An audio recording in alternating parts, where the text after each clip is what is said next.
Good morning to all of you students. आज हम कुछ डिवाइसेस के बारे में जानेंगे, जैसे जनरेटर, मोटर एंड ट्रांसफार्मर। ये सारे हमारी डेली लाइफ में यूज होती हैं। क्या यूज होता है जनरेटर का, मोटर का, ट्रांसफार्मर का, हम इसके बारे में जानेंगे। सबसे पहले हम जानेंगे जनरेटर के बारे में। जनरेटर एक डिवाइस होता है जो कि मैकेनिकल एनर्जी से इलेक्ट्रिकल एनर्जी प्रोड्यूस करता है, और मैकेनिकल एनर्जी से इलेक्ट्रिकल एनर्जी प्रोड्यूस करता है। और इसके ऊपर कौन सा प्रिंसिपल वर्क करता है? That principle is electromagnetic induction, according to which कि whenever there is change in magnetic flux there is an induced EMF and current, and that current till when that EMF continue to vary, जब तक वो EMF very होता रहेगा तब या change होता रहेगा विद टाइम, उसमें करंट और EMF प्रोड्यूस होते रहेंगे। जो जनरेटर होता है वो हम करंट को इंड्यूस करने के काम में लेते हैं। जनरेटर जनरेटर जो होता है उसके नाम से हमें लगे कि कोई कुछ चीज जनरेट करता है, तो ऐसा नहीं है।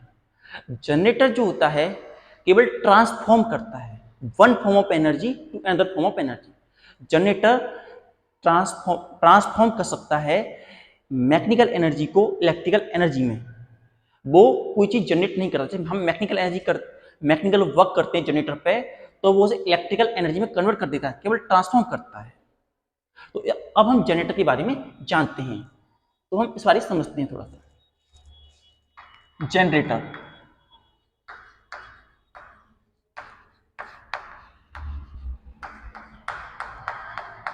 हाँ, it is device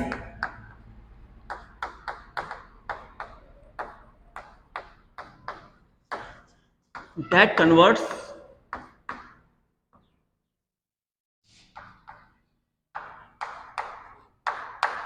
mechanical energy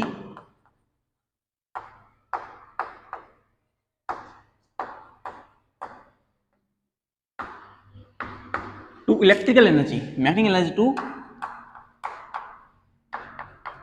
electrical energy। Generator जो होता है एक ऐसा डिवाइस होता है जो कि मैकेनिकल एनर्जी को इलेक्ट्रिकल एनर्जी में कन्वर्ट कर देता है, और it generate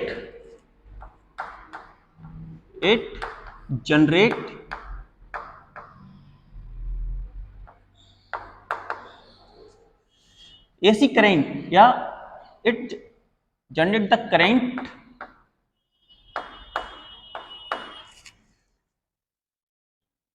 by using the mechanical energy and important point, it just transform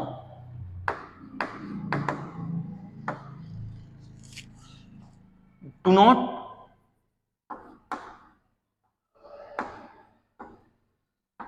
produce anything, do not produce.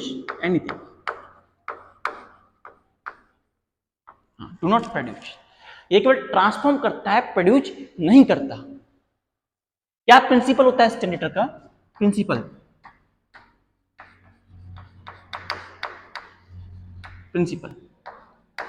क्या प्रिंसिपल होता है इसे देखते हैं। हाँ, it work on the principle of electromagnetic induction, electromagnetic induction. ये इलेक्ट्रोमैग्नेटिक इंडक्शन के principal पे वर्क करता है।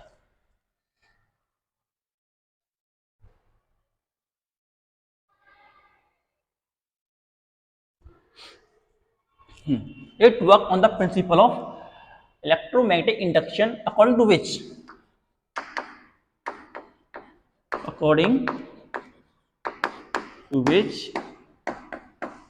whenever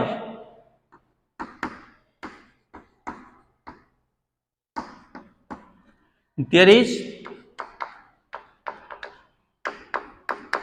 change in the coil, whenever there is change in the magnetic field or magnetic flux,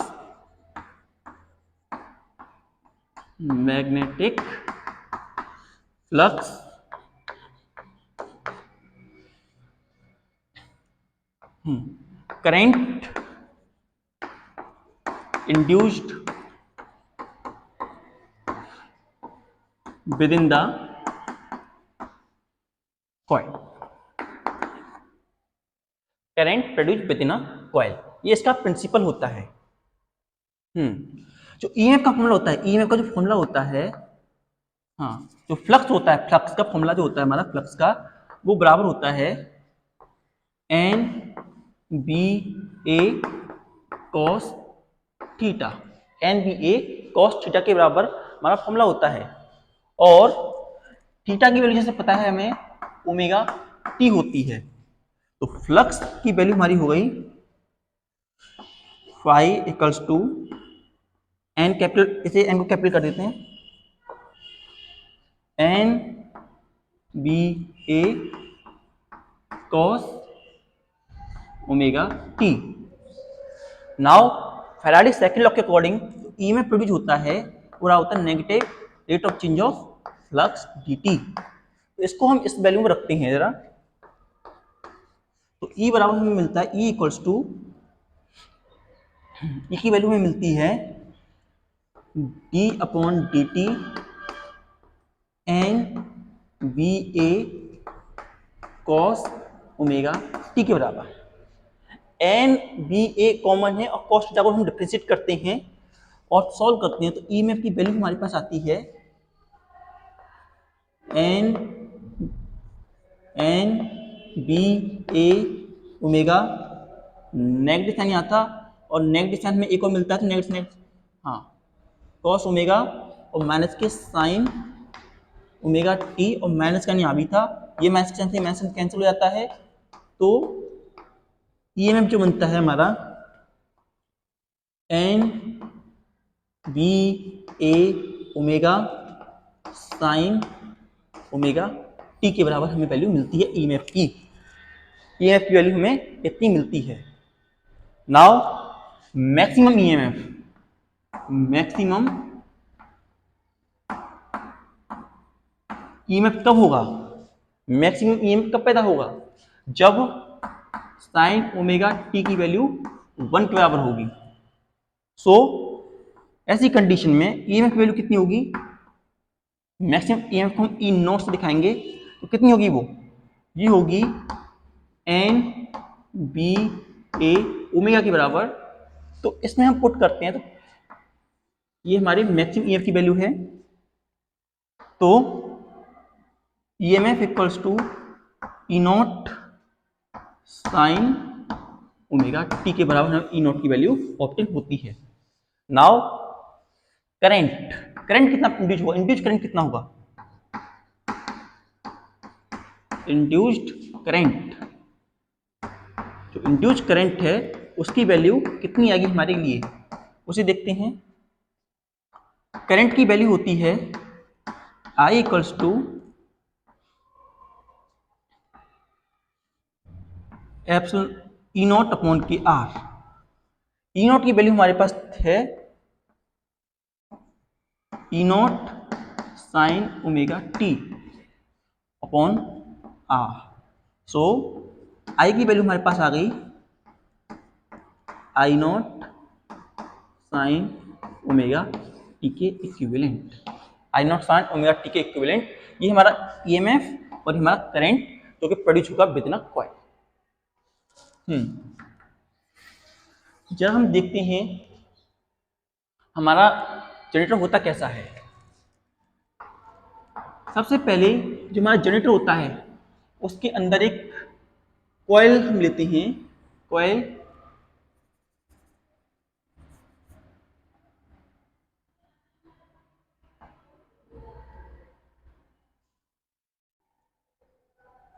coil A B C, हमारे पास A coil B,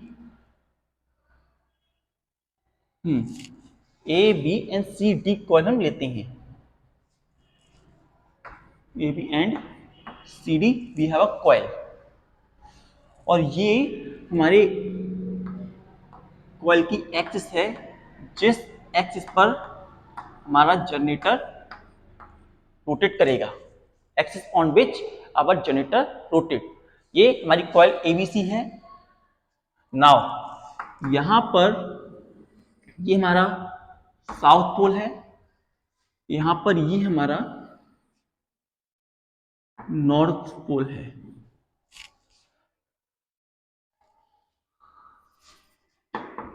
north pole है, और इससे जो मैग्नेटिक लाइन है वो यहां से होते हुए, magnetic lines are coming from here to here. Magnetic line जो होती हैं यहां से होते हुए इस तरीके से हमारी कॉइल में एंटर कर रही हैं। Magnetic line inter with in a coil in this manner. ये दो मैग्नेट्स हैं और ये हमारा कॉइल है ए बी सी डी। जो ये पॉइंट हैं ये दोनों इस तरीके से ये कनेक्टेड हैं। इसे और थोड़ा नीचे ले लेते हैं।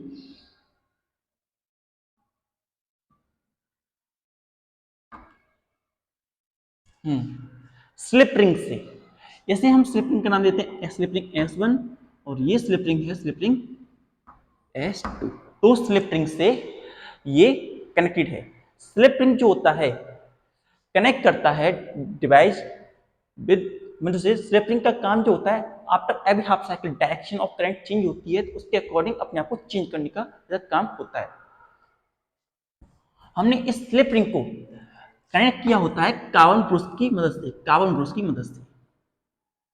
हम कार्बन ब्रश बोल सकते हैं X and carbon brush Y।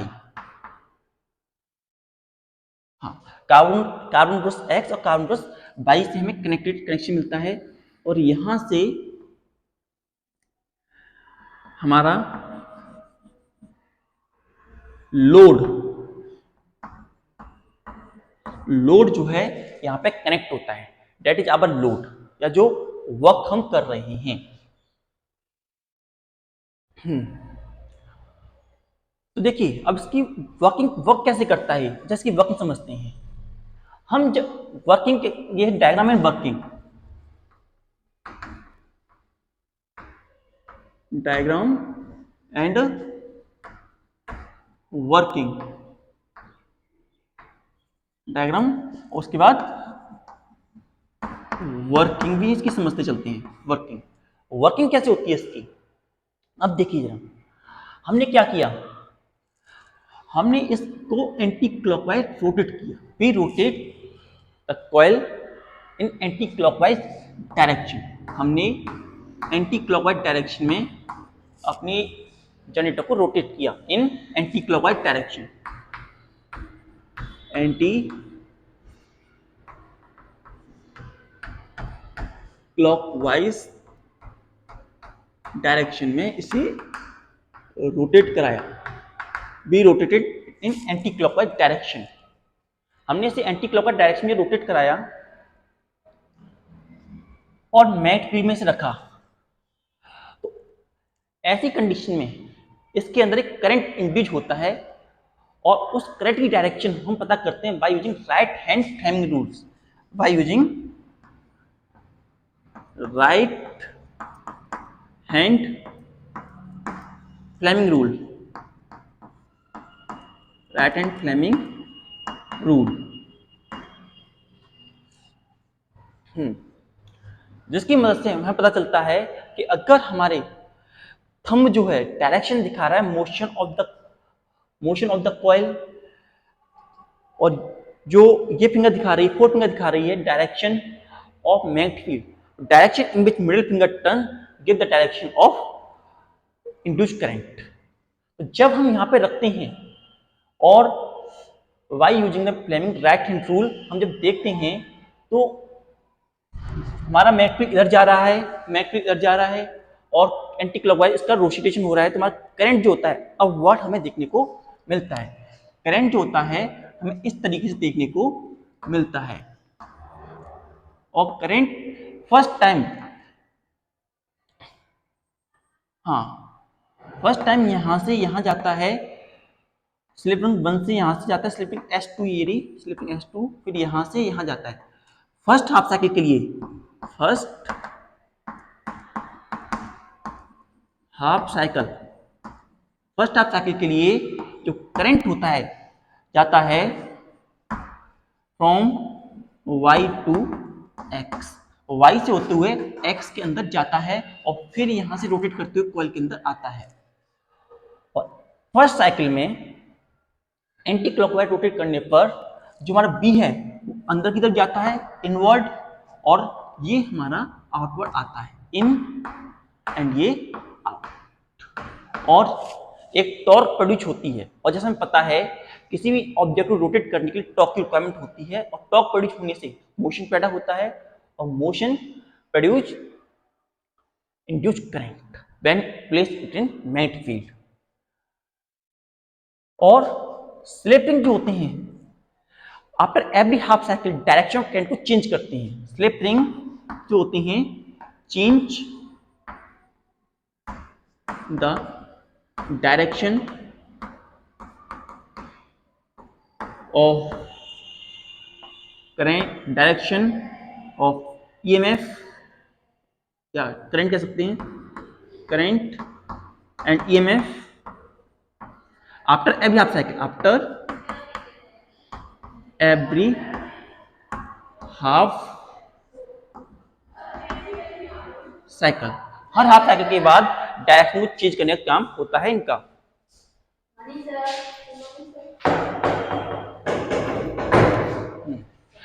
After every half cycle direction को करेक्ट करने का काम होता है। तो फर्स्ट हाफ साइकिल में इस तरीके रोटेट होता है। जब फर्स्ट हाफ साइकिल कंप्लीट हो जाता है तो ऐसी कंडीशन में जो सी है वो CD है वो AB की तरफ जगह पे आ जाता है, और जो AB है वो CD की जगह पे आ जाता है। किस तरीके से हम जब देखते हैं,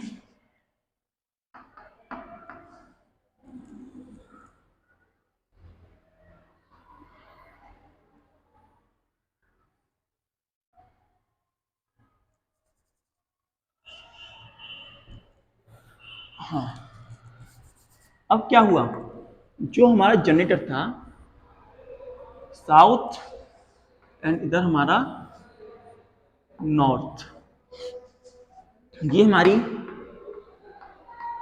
एक्सिस है, it is the axis of rotation we have. यहां से ये इतना आगे बढ़ा और यहाँ ज़्यादा बड़ा हो गया, हाँ यहाँ से ये हमने यहाँ पे एक स्लिपिंग द्वारा लगाया, स्लिप रिंग यहाँ लगाया, एंड दूसरा स्लिप रिंग हमने यहाँ पे कनेक्ट कर दिया इस तरीके से, स्लिप रिंग्स। इसके बाद इस स्लिप रिंग को फिर से हमने उस तरीके कनेक्शन दिए उस जो पहले दिए थे विद द लोड से हमने इसे कनेक्ट कर दिया। नाउ पहले AB यहां था और CD वहां था। अब इस कंडीशन में पोजीशन वो बदल जाएगी, CD इधर आ गया और BA इधर चला गया, और मैग्नेटिक फील्ड यूं रहा, मैग्नेटिक फील्ड इस तरीके से रहा,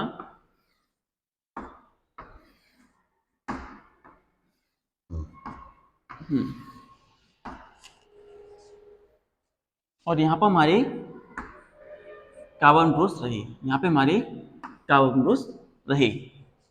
नोट इट डाउन।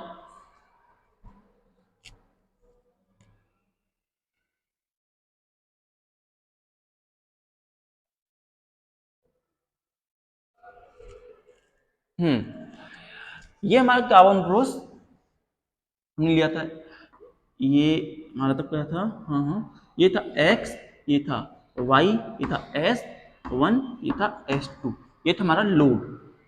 नाउ अब जब करंट इसमें फ्लो होता है, current start to flow within it, और हम डायरेक्शन मेजर करते हैं, जब ये एंटी क्लॉकवाइज डायरेक्शन में रोटेट करती है कॉइल, तो करंट की डायरेक्शन अब चेंज हो जाती है, current direction now gets change. और अब जो करंट है वो for second half cycle, second half cycle के लिए, सेकेंड हाफ साइकिल के लिए, और the case of second half cycle, current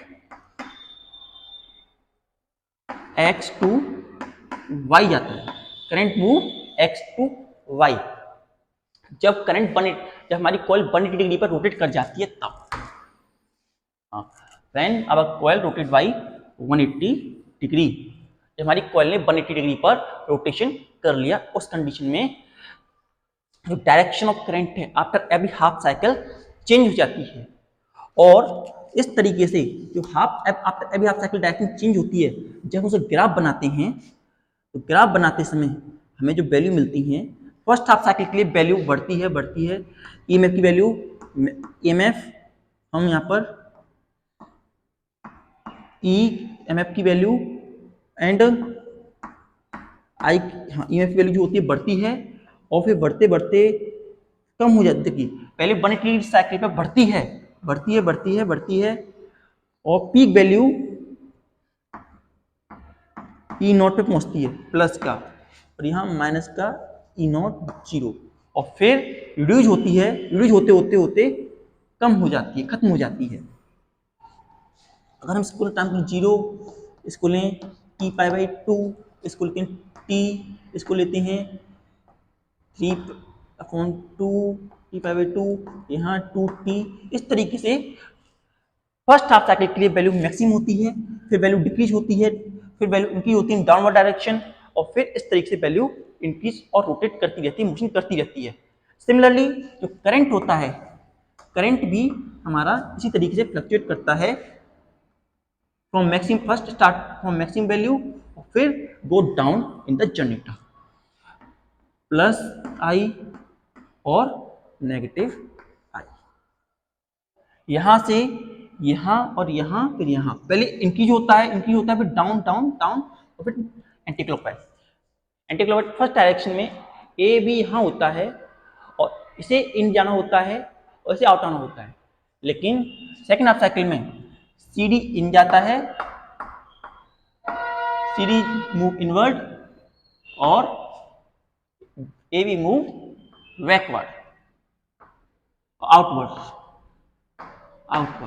और जो करंट होता है सेकेंड हाफ साइकिल में मूव करता है D to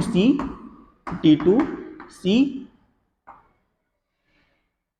in CD, in CD case में डी टू सी जाता है, और एक B to A in A B जाता है, और उसके साइकिल में चेंज आ जाता है। इसी तरीके से यहां पर इसकी पीक वैल्यू आई नॉट, यहां पर इसकी पीक वैल्यू, और करंट की फ्लक्चर होता है उसके फॉर्मूले से होता है आई नॉट साइन ओमेगा टी, हाँ आई नॉट साइन ओमेगा टी के फॉर्मूले से फ्लक्चुएशन दिखाता है। और वहीं ईएमएफ जो होता है E equal to E naught sine omega T के फॉर्मूले से फ्लक्चुएशन दिखाता है हमारा ईएमएफ। इस तरीके से हमारा जनरेटर वर्क करता है। एक और समझते हैं, क्या समझा हमने जनरेटर के बारे में। जनरेटर जो होता है एक ऐसा डिवाइस होता है जो कि मैकेनिकल एनर्जी को इलेक्ट्रिकल एनर्जी में कन्वर्ट कर देता है। और ये सबसे पहले एक साइंटिस्ट थे जिनका नाम निकोला यूगोस्लाविया के साइंटिस्ट थे, जिन्होंने पहली बार इस फिनोमेना को दिखाया, जनरेटर को बनाया। जनरेटर जो होता है वो केवल वन फॉर्म ऑफ एनर्जी को दूसरी फॉर्म ऑफ एनर्जी में कन्वर्ट करता है, दैट इज मैकेनिकल एनर्जी को इलेक्ट्रिकल एनर्जी में कन्वर्ट कर देता है। कोई नई चीज प्रोड्यूस नहीं करता, ये केवल ट्रांसफॉर्म करता है। ये वर्क करता है प्रिंसिपल इलेक्ट्रोमैग्नेटिक इंडक्शन, और जो फॉर्मूला होता है इसका ईएमएफ प्रोड्यूस करने का वो होता है E naught sine omega T और आई नॉट साइन ओमेगा टी। इसकी कंस्ट्रक्शन वर्किंग कुछ इस तरीके से होती है। ये एक आर्मेचर होता है और कॉइल होती है ABCD जो कि प्लेस होती है मैग्नेटिक फील्ड में। इसके पास तो स्लिप रिंग होती है, कार्बन होते हैं और एक लोड होता है। स्लिप रिंग जो होती है डायरेक्शन ऑफ करंट को चेंज करती हैं, डायरेक्शन यहाँ को चेंज करती हैं। आफ्टर एवरी हाफ साइकिल जो एक्शन में कार्बन ग्रुप्स हैं वो कनेक्शन देते हैं सर्किट के अंदर।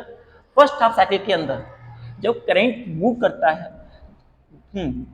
जब हम कॉइल को रोटेट कराते हैं जो कि प्लेस है मैग्नेटिक फील्ड के अंदर, तो उसमें करंट इंड्यूस होता है। और by using the left hand Fleming rule, left hand Fleming rule का यूज करके हमने पता लगा लिया डायरेक्शन जो करंट को A to B है फर्स्ट हाफ साइकिल में, A to B and C to D है फर्स्ट हाफ साइकिल में। डायरेक्शन ऑफ करंट जो था A to B और C to D है फर्स्ट हाफ साइकिल में। और करंट इस तरीके रोटेट किया बाई टू एक्स। जब और जो हमारी कॉइल थी AB साइड से इन गई और CD साइड से आउट आई। जब हमारी कॉइल कंप्लीट रोटेट होगी एट 180 डिग्री तो हमारे पास ये कंडीशन आई। अब हाफ साइकिल के अंदर पोजीशन दोनों की बदल चुकी है, 180 डिग्री का एंगल रोटेट कर चुके हैं। अब जहां पे AB था वहां CD आ गया और जहां CD था वहां पर AB आ गया। अब जो CD था उसका हमने डायरेक्शन निकाला by using the right hand Fleming rule. तो हमने देखा कि उसमें डायरेक्शन ऑफ मोशन जो इनवर्ट जा रहा है और मैग्नेटिक फील्ड इधर जा रहा है, तो करंट की डायरेक्शन अपवर्ड हुई और that is DC to C in CD और B to A in AB में मिला। और सेकेंड हाफ साइकिल में जो करंट मूव किया वो बाई टू एक्स किया। और जो इनके डायग्राम फ्लक्चुएट होते हैं, डायग्राम फर्स्ट हाफ साइकिल में इंक्रीज होते हैं और फिर सेकेंड हाफ साइकिल में डिक्रीज होता चला जाता है EMF की वैल्यू। और सिमिलरली करंट की वैल्यू भी आफ्टर एवरी हाफ साइकिल पहले फर्स्ट हाफ साइकिल में बढ़ती है और सेकेंड हाफ साइकिल में ऑटोमेटिकली रिड्यूस होती चली जाती है।